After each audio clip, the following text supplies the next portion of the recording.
ገረሮ ከአባቱ ንጉሥ አብያ ከእናቱ እንሳራ ተወለደ። ደጋግና ቅዱሳን ወላጆቹም እግዚአብሔርን በመፍራት እየኖሩባት በነበረበት ወቅት ይህን የተመረጠ አባት ሰጣቸው። አባ ኪሮስ የተወለደው በታኅሳስ 8 ቀን ነበር።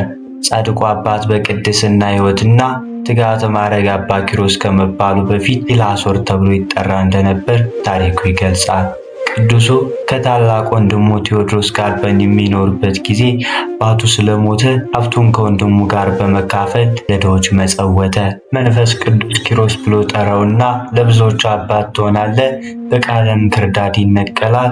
የአንድ ቀን መንገድ ሂድና ገዳማዊ መንኩስ ታገኛለህ፣ ከእርሱም ልብሰ መንኩስና ትለብሳለህ አለው። ለታዘዘው በሄደ ጊዜ ከአንዲት በአቴ ራስ ፀጉሩ እስከ እግር ጥፍሩ የሚደርስ ግርማው የሚያስፈራ ገዳማዊ ወጥቶ ኪሮስ መነኩሴ ለመሆን ወደዚህ መጣን አለው። ኪሮስም ግርማውን እያደነቀ ቀርቦ ተባረከና 3 ቀን ከቆየ በኋላ ኪሮስ ሆይ እንደኔ መሆን ትፈልጋለህን? አለው። እርሱም አዎ በጣም እፈልጋለሁ ባለው ጊዜ አባ በብኑዳ ትንሽ ደመናን ጠርቶ በዚያ ላይ በመሆን ከአስቄጥስ ገዳም በመሄድ የምንኩስና ልብስ ተቀብሎ በዚያች ደመና ኪሮስ ካለበት ቦታ ተመለሰ። ያመጣውን አልባሰ ምንኩስና ለኪሮስ አለበሰው። አብዱና ሁልጊዜ በሰርክ ሰማያዊ ህብስትና ጽዋውን ቅዱስ ሚካኤል ያመጣለን ነበር። አባ ኪሮስ በዚያ ለአባ በብኑዳ እየታዘዘ ሲኖር አንድ ገዳማዊ ሰው ወደ አባ ብኑዳ መጥቶ ሳለ ምንም ነገር እንደሌለው አይቶ ምን ትበላለህ ቢለው መልአካችን ይሰጠናል አለው። ያ እንግዳ መነኩሴ በልቡ እንደኛ ሰው አይደለም ምን እያለ ሲያስብ አባ በብኑዳ በመንፈስ ቅዱስ አውቆ ለምን እንዲህ ታስባለህ? እኔም እንደናንተ በደለኛ ኃጥእ የሆንኩ መነኩሴ ነኝ አለው። ይህን እየተነጋገሩ ሳለ የሰርክ ጸሎት ደርሶ በህብስት ሲጸልዩ ፈጽሞ ደስ የሚል መዓዛ መጣ።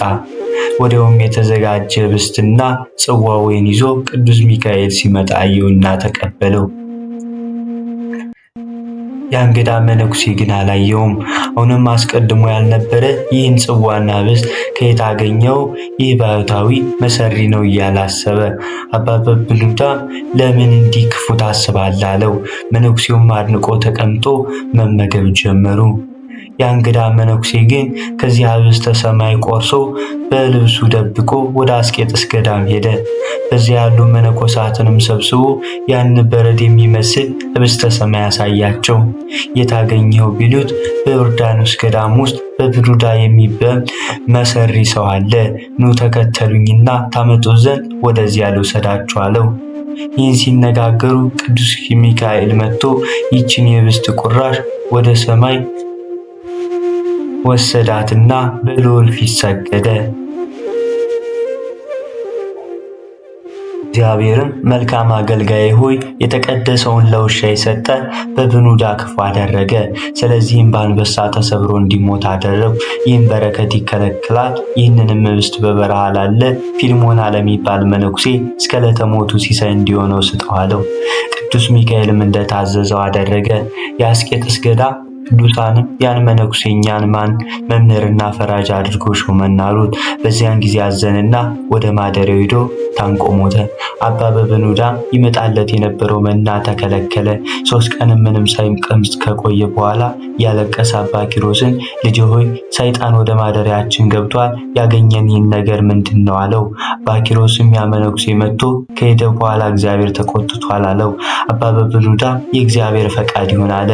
ከዚያም አባ ኪሮስ ፍሬን እየሰበሰበ ይመለስ ነበር።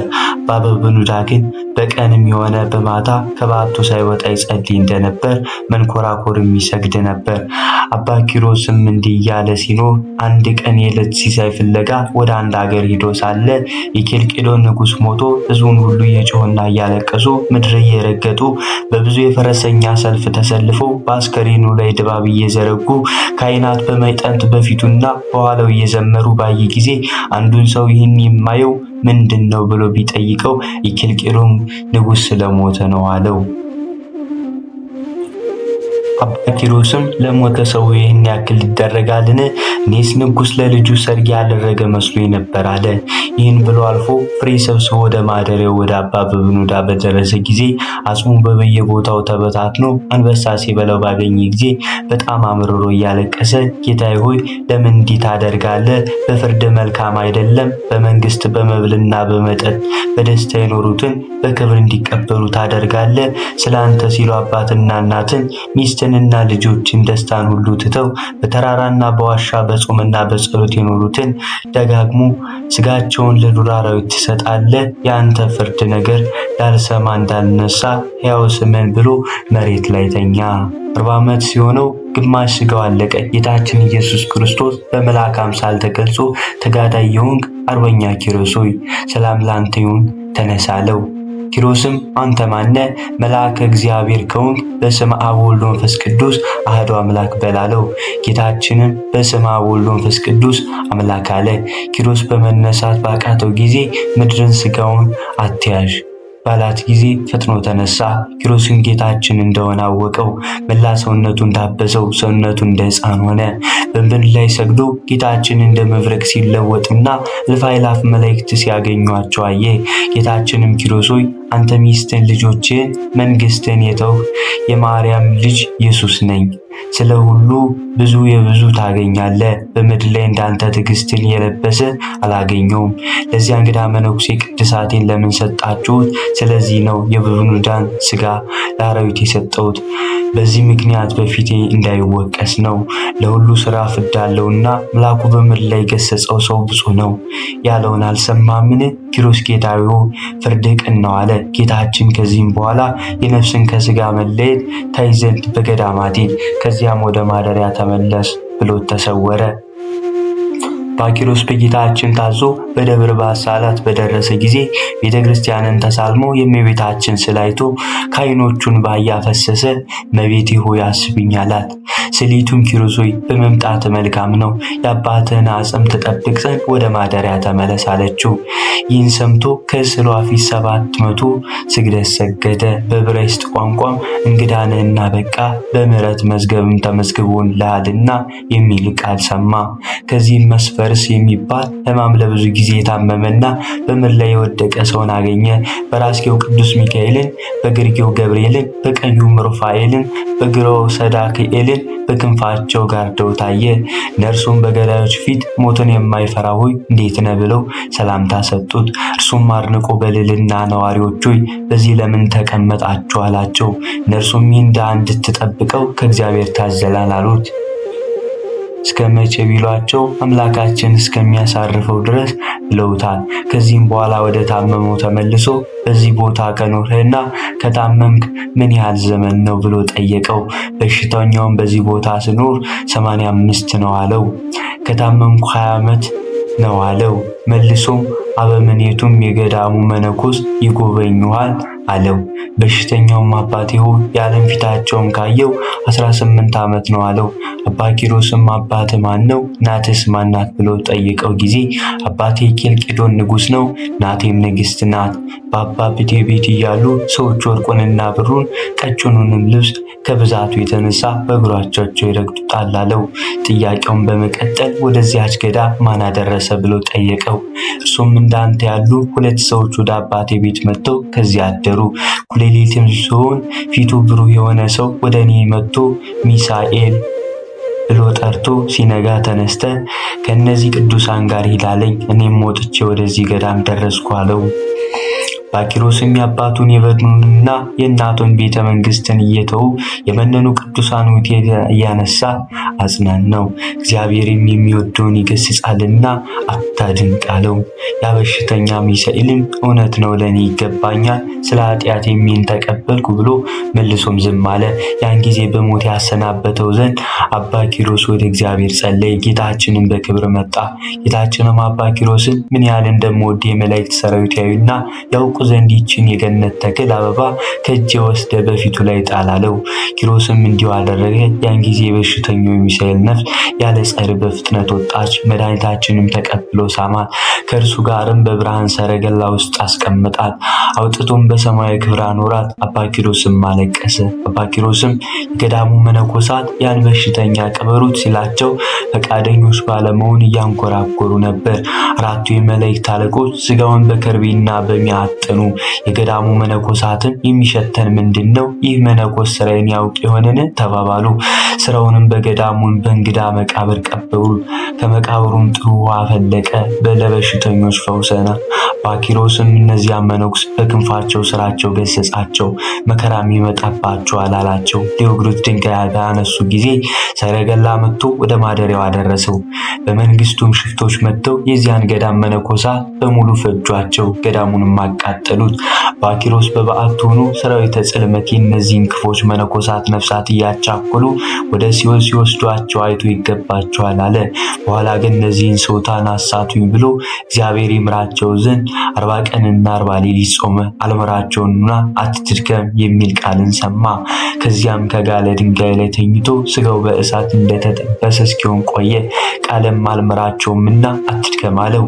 እንደገና በሆዱ ተኝቶ ዓይኑ ወልቆ ታወረ። ሰይጣንም ከሩቅ ሆኖ ብዙዎችን በቃል ኪዳን ያሳትክና ገንዘቤን ልትወርስ የተነሳ ኪሮስ አንተ ነህን? አሁን ዓይንን ጠፋ፣ ማን ይረዳሃል? ማንስ ይመራሃል? አለው።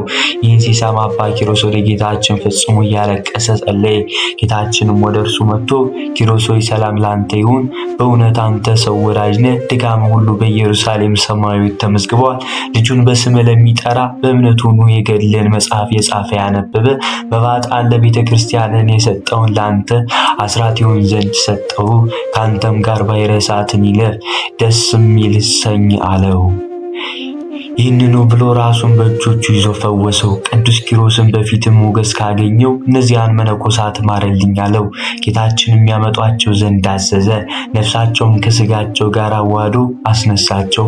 አባ ኪሮስንም ባዩ ጊዜ ፈሩ። በአባ ኪሮስ ልመና አልባሰ ምንኩስና ለበሱ። ወደ ገዳማቸው የሚወስድ መንገድም አሳይቶ እንዲሄዱ አዘዛቸው። ከገዳማቸውም ደረሰ። ቤተ ክርስቲያን ሰርተው በጾምና በጸሎት እንግዳ መቀበል ኖሩ። ቅዱስ ኪሮስ የነዛን መነኮሳት ሕይወታቸውን ያይ ዘንድ መልአኩን ላክ ብሎ በጸለየ ጊዜ ጌታችን አንተው ሄደ ጎብኛቸው ብሎ ደመናን ጠርቶና በዚያች ላይ አውጥቶ በሰላም ሂድ ብሎ አሰናበተው። ኪሮስም ወዲያው ደርሶ ወደ ሚሳኤል መቃብር ሄደ። መነኮሳትም ባዩት ጊዜ ከአበምኔቱ ጋር ሮጠው ሄደው አቅፈው እየሳሙትና ደህና ነህን አሉት። እርሱም ውሻ ነዳይ ለምሆን ለእኔ ይህ ክብል ለምኔ ነው አላቸው። እነርሱም ባለማወቃችን ያሳዘነ ይቅር በለን ባሉት ጊዜ እግዚአብሔር ይቅር ይበላችሁ፣ ነገር ግን ሁላችሁም የእግዚአብሔር አገልጋይ ሚሳኤል ሆይ ይቅር በለን በሉ አላቸው። እነርሱም የእግዚአብሔር አገልጋይ ሚሳኤል ሆይ ይቅር በለን አሉ። በዚህ ጊዜ እግዚአብሔር ይቅር ይበላችሁ፣ በእናንተ ምክንያት ወደ መንግሥተ ሰማያት ገብቻለሁና የሚል ቃል ሰሙ።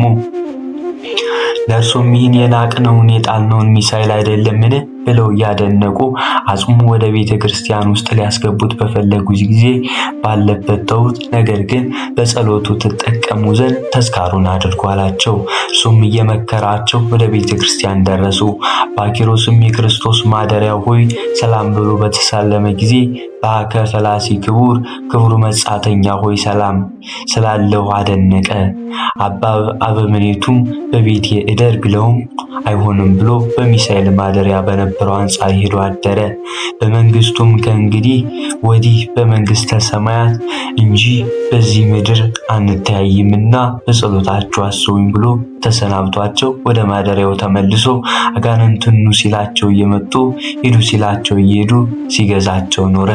ከዚህም በኋላ ቅዱስ ኪሮስ በገድልና በትሩፋት እየተንቀጠቀጠ ለብዙ ዘመናት ከኖረ በኋላ በዓመቱ ሐምሌ 8 ቀን ቅዱስ ዳዊት እየዘመረለት እልፍ አእላፋት ቅዱሳን መላእክት በተገኙበት ጌታችን ኢየሱስ ክርስቶስ ነፍሱን ከስጋው ለይቶ አሳርጓታል። ጌታችን የሚያስቄጥስ ገዳም አባ ባውማ ስጋውን ገንዞ እንዲቀብረው አደረገ። እርሱም የንጉሥ ዘይኑ ልጅ ቅዱስ ኢላሪያን ስጋዋን የገነዘ ነው። ደግሞም አባ ባውማ ጌታችን እንዳዘዘው በመንፈስ ቅዱስ የቅዱስ ኪሮስ ገድሉን የጻፈ ነው። እኔ አባ ባውማ የቅዱስ ኪሮስ ገድሉን ጽፌ ለሚያነበው እና ለሚሰሙ ሁሉ መጽናኛ ይሆን ዘንድ ወደ አብያተ ክርስቲያናት ሁሉ ወደ ገዳማት ላኩ ብሎ ተጽፏል። ስንክሳር ዘወርኃ ሐምሌ ወስብሐት ለእግዚአብሔር ወለወላዲቱ ድንግል ወለመስቀሉ ክቡር።